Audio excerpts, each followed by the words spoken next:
Врабчето и лисицата. Българска народна приказка. Било отдавна.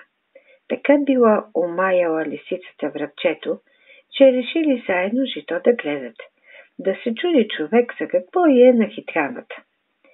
Ти, врабчо, ще изореш нивата и зърно ще я хвърлиш. Аз ще го зария с опашката, казала лиса. Тъй сторили. Бъхтил се врабецът цяла седмица, но изорал. После пак цяла седмица зърното разхвърлял. Минала лисяната, заровила го и зачакали пшеница да израсне. Реколтата била чудна.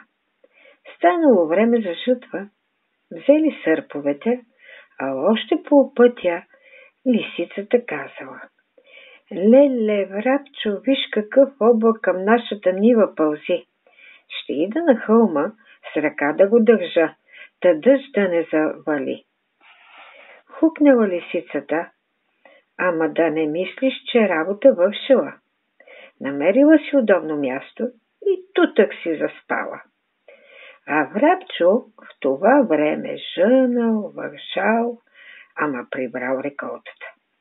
И ето, иде пак лисана. Лисо, готов съм, как ще делим? Попитал я врабчо. Че как, то е ясно. На тебе зърно, на мене крина. Тежка беше моята работа, едва ми издържах. Отишла на халницата да си търси крина. Оклюмал се врабецът. Точно тогава оттам минал един шарен пес. Разпитал врабчо, разбрал за неправдата. Не дей тъжи.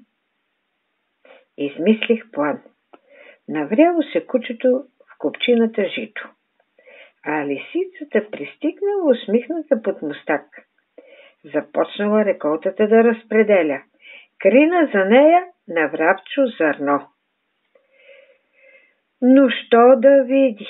Нещо в купчината мърда. Решила, че ще си похапне мишка и скочила право напред. Ала както и ти знаеш, там била скрита изненада за нея. Сръпало я кучето. Тя забравила и крина и мишка, тичала чак до вкъщи. Край на приказката. А сега поуката. Мили дечица, нахални лисички и хора ще срещнете. Ще бъдете оклюмали се като тъжното врабче или ще постъпите като кучето.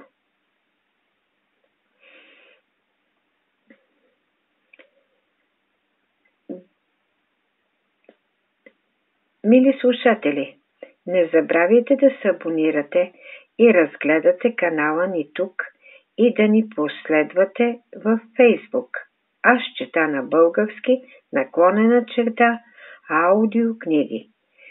Всеки вторник и четвъртък нещо ново. Довиждане!